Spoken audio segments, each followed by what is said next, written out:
ماہم مرغی بات سن، حمدان انکل آئے ہیں باہر۔ جواد کمرے میں جھانکتا اور ماہم کو ناپسندیدہ ترین نام سے پکارتا غائب ہو چکا تھا۔ یہ مجھ سے مار کھائے گا۔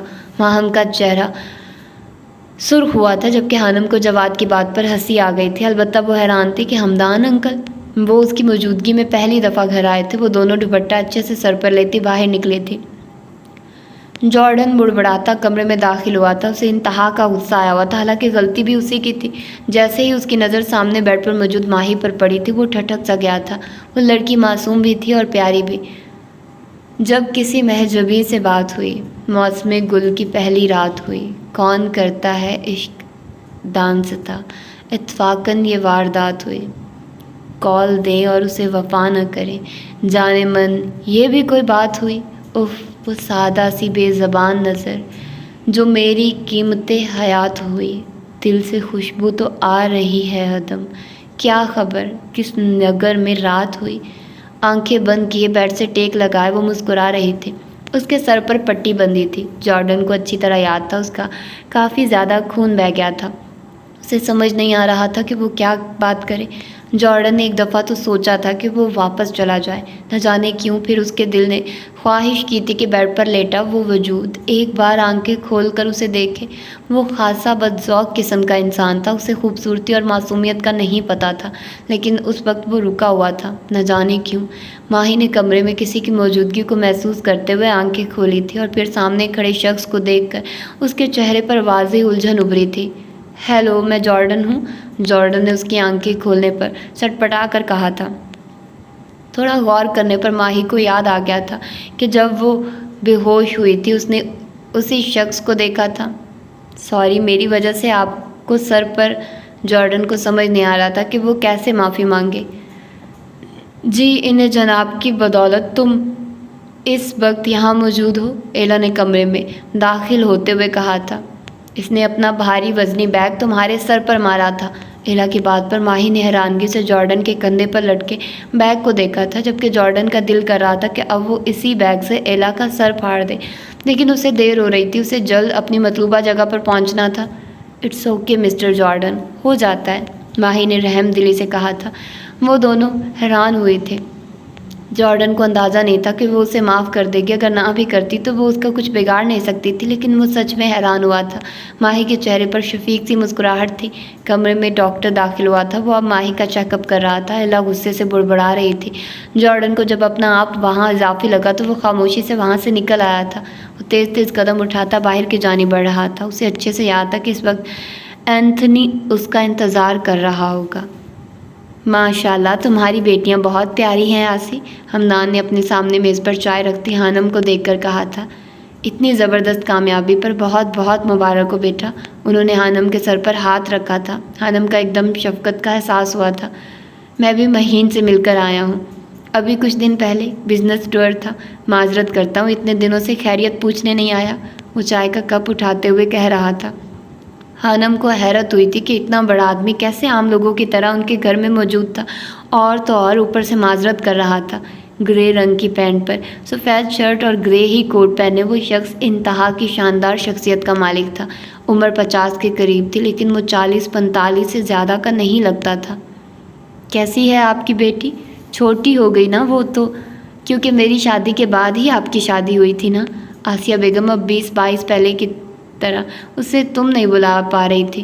وہ اب کافی روبدار شخصیت کا مالک بن گیا تھا۔ ان کی بات سن کر ایک پل کے لیے سیٹھ حمدان کے چہرے کا رنگ پھیکا پڑا تھا۔ ہاں وہ ٹھیک ہے، وہ ہنس دیے تھے، ٹوٹی پھوٹی سی ہنسی۔ وہ ناکردہ جرم کی سزا آج تک بھگت رہے تھے۔ انکل، آپ کی بیٹی پیرس میں پڑھتی ہے؟ ماہم نے اشتیاق سے پوچھا تھا۔ جی، حمدان صاحب نے جواب دیا تھا۔ پھر تو بہت پیاری ہوگی، ماہم بڑبڑائی تھی۔ اسے مہین حمدان کو دیکھنے کا تجسس ہو رہا تھا۔ وہ تو ابھی بہت چھوٹی ہوگی نا، آپ نے اکیلے اتنی دور بھیج دیا؟ بالآخر آسیہ بیگم نے وہ سوال پوچھ ہی لیا تھا جس سے حمدان صاحب بچنا چاہ رہے تھے۔ جی نہیں، ماشاءاللہ 23 سال کی ہونے والی ہے میری بیٹی، حمدان صاحب نے مری مری سی آواز میں جواب دیا تھا، جسے سن کر آسیہ بیگم کا منہ حیرت سے کھل گیا تھا۔ ٹائیگر باکسنگ کلب تماش بینوں سے بھرا پڑا تھا۔ جارڈن، جارڈن، ہر طرف سے جارڈن کے نعرے لگ رہے تھے۔ سنو جارڈن، تم نے ہارنا ہے اس بار. اگر تم جانی سے ہار گئے تو ہم بہت سا پیسہ کما سکتے ہیں. اینتھنی اس کے پاس کھڑا اس کے کانوں میں جیسے منتر پھونک رہا تھا. سن رہے ہو نا تم؟ اینتھنی نے اسے متوجہ نہ پا کر دوبارہ کہا. سن رہا ہوں. جارڈن کی آنکھیں سرخ انگارہ ہو رہی تھی. ریلیکس رہو، بس تم نے ہارنا ہے. وہ اسے حکم دیتا ایک سائڈ پر چلا گیا تھا اور اب جارڈن ہٹے کٹے جانی کے سامنے کھڑا تھا. جیسے ہی سٹی کی آواز گونجی جانی اس کی طرف لپکا تھا. وہ اب بری طرح ایک دوسرے پر وار کر رہے تھے. جارڈن سرخ جبکہ جانی پیلے رنگ کی وردی میں ملبوس تھا. جارڈن ایک زوردار گھونسا جانی کے منہ پر مارا تھا. جانی پیچھے کی جانب لڑکھڑایا. ہر طرف سے جارڈن کی صدائیں گونج اٹھی تھی. وہاں اس کے چاہنے والے شائقین کی بہت بڑی تعداد موجود تھی. اینتھنی نے جارڈن کو اشارہ کیا تھا اور جارڈن نے خود کو ڈھیلا چھوڑ دیا تھا. اب جانی اسے بری طرح پیٹ رہا تھا جبکہ جارڈن سے مارنے کا تکلف کر رہا تھا. جارڈن پر پیسہ لگانے والے لوگ ایک دم بجھ سے گئے تھے. جانی نے ایک زوردار مکہ جارڈن کے منہ پر مارا تھا. جارڈن کے منہ سے خون نکل آیا تھا. جیسے ہی جارڈن کی نظر اپنے خون پر پڑی اس کی آنکھوں میں ریسٹورنٹ کے باہر نیچے گرتی ماہی کا سراپا گھوم گیا جس کے سر سے خون بہہ رہا تھا. جارڈن کا دماغ ایک دم گھوما تھا. وہ کسی خون خوار جانور کی طرح جانی کی طرف بڑھا تھا. جارڈن نو نو جارڈن. اینتھنی جارڈن کے بدلے ہوئے تیور دیکھ کر آہستہ سے بڑبڑایا تھا کیونکہ وہ جانتا تھا اب جانی کی خیر نہیں تھی. وہ ہارنے کے ساتھ ساتھ اپنی ہڈیاں بھی توڑوانے والے تھا. اینتھنی سر پیٹ کر رہ گیا تھا. یہ موبائل کس کے لیے ہے؟ خانم بالکل نیا اور مہنگے والا اسمارٹ فون دیکھ کر حیران رہ گئی تھی جو پیک تھا اور ہمدان کا ڈرائیور بہت سا سامان دے کر گیا تھا جس میں وہ موبائل بھی تھا. یہ تمہارا گفٹ ہے تمہارے اچھے گریڈز کا، ماہم نے بتایا تھا جبکہ خانم تو حیرت زدہ سے اس پیک موبائل کو دیکھ رہی تھی جس کی اسے بہت ضرورت تھی. لیکن اسے سمجھ نہیں آ رہا تھا کہ وہ اسے رکھنا چاہیے تھا یا نہیں. آسی نے مجھے اپنے گھر آنے سے منع کر دیا ہے ماہی بیٹا. اس نے کہا ہے کہ غریب لوگوں کے پاس عزت کے علاوہ کچھ نہیں ہوتا اور میرے ان کے گھر آنا جانا اس کے محلے والوں کو نہیں پسند. وہ دل برداشتہ سے کہہ رہے تھے. وہ کون ہوتے ہیں ناپسند کرنے والے؟ وہ آپ کی کزن کا گھر ہے، جب چاہیں جا سکتے ہیں. ماہی کو حقیقتاً غصہ آیا تھا. وہ اپنے باپ کے حالات و واقعات سے اچھے سے واقف تھی. وہ کہہ رہی تھی کہ ایک بیوہ جس کی 2 جوان بیٹیاں ہوں اس کے گھر میرے یوں آنے جانے سے اس کی مشکلات میں مزید اضافہ ہوگا. تو بابا آپ انہیں اپنے گھر لے آئیے. وہ نہیں آئے گی. کیسے لے کر آؤں؟ وہ شکستہ دل کے ساتھ پوچھ رہے تھے. بابا آپ ان سے ایسا رشتہ بنائیے جس سے دنیا کا منہ بند ہو جائے اور لوگ آپ کے اور ان کے خلاف کوئی بات نہ کر سکے. ماہی کی بات پر سیٹھ ہمدان بری طرح چونکے تھے. تو بابا آپ انہیں اپنے گھر لے آئیے. ماہی کی بات پر اوکے بابا مجھے کام ہے، میں کچھ دیر بعد کال کرتی ہوں آپ کو. ماہی فون بند کر چکی تھی مگر وہ سیٹھ ہمدان صاحب کو گہری سوچ میں ڈال گئی تھی. اماں یہ مہنگا موبائل ہے، میں کیسے رکھ سکتی ہوں؟ وہ آسیہ بیگم کے پاس کھڑی تھی. خود ہی تو کہہ رہی تھی کہ تمہیں بہت ضرورت پڑتی ہے. ہاں ضرورت ہے لیکن انہیں کس نے بتایا؟ خانم کو اچھا نہیں لگ رہا تھا. وہ ایک خوددار لڑکی تھی. پہلے ہی ہمدان صاحب ان کے لیے بہت کچھ کر رہے تھے اور اب اوپر سے وہ الجھ کر رہ گئی تھی. میں نے تو نہیں بتایا، انہوں نے اپنی مرضی سے بھیجا ہے. نہیں رکھنا تو ٹھیک ہے واپس کر دیں گے. آسیہ بیگم نے صاف بات کی. امی انکل کو برا لگے گا، انہوں نے اتنے پیار سے تحفہ دیا اور ہانی تمہیں اچھی طرح سے پتہ ہے کہ تحائف واپس کرنا اچھی بات نہیں ہے. ماہم نے سمجھداری کی بات کی تھی. ایسے اگر تم نے نہیں رکھنا تو مجھے دے دو، ماہم نے شرارت سے کہا تھا جبکہ خانم اس سے گھورتی اندر چلی گئی تھی. انکل اتنا مہنگا گفٹ دینے کی کیا ضرورت تھی؟ وہ ہمدان صاحب کا نمبر ملائے اب ان سے بات کر رہی تھی. کیوں بیٹا پسند نہیں آیا آپ کو؟ انہوں نے پریشانی سے پوچھا. نہیں انکل ایسی بات نہیں ہے، لیکن کیا بیٹا؟ کل کو آپ یونیورسٹی جائیں گی، آپ کو بہت ضرورت پڑنے والی ہے. یونیورسٹی کا نام سن کر خانم کے دل میں حسرت ابھری تھی. اب وہ کیا کہتی کہ وہ لوگ اتنا کچھ افورڈ نہیں کر سکتے. انکل پتہ نہیں یونیورسٹی جانا بھی ہے یا نہیں، اور اگر قسمت لے کر گئی تب لے لیتی نا. کیوں قسمت کی بات کیوں؟ کیا آپ مزید تعلیم جاری نہیں رکھنا چاہتی؟ وہ بہت شائستگی سے پوچھ رہے تھے. ایسی بات نہیں ہے انکل. خانم سے کوئی جواب نہیں بن رہا تھا. اسے شرمندگی سے محسوس ہو رہی تھی. اچھا آپ ایسا کریں کہ جس یونیورسٹی میں دل چاہے اپلائی کر دیں، باقی میں خود دیکھ لوں گا. ہمدان صاحب کی بات نے اسے سن کر دیا تھا. لیکن انکل جانتا ہوں کہ آپ بہت خوددار بچی ہیں، میں کوئی احسان نہیں کر رہا. یہ ایک قرض ہوگا، جب آپ اس قابل ہو جائیں اتار دینا.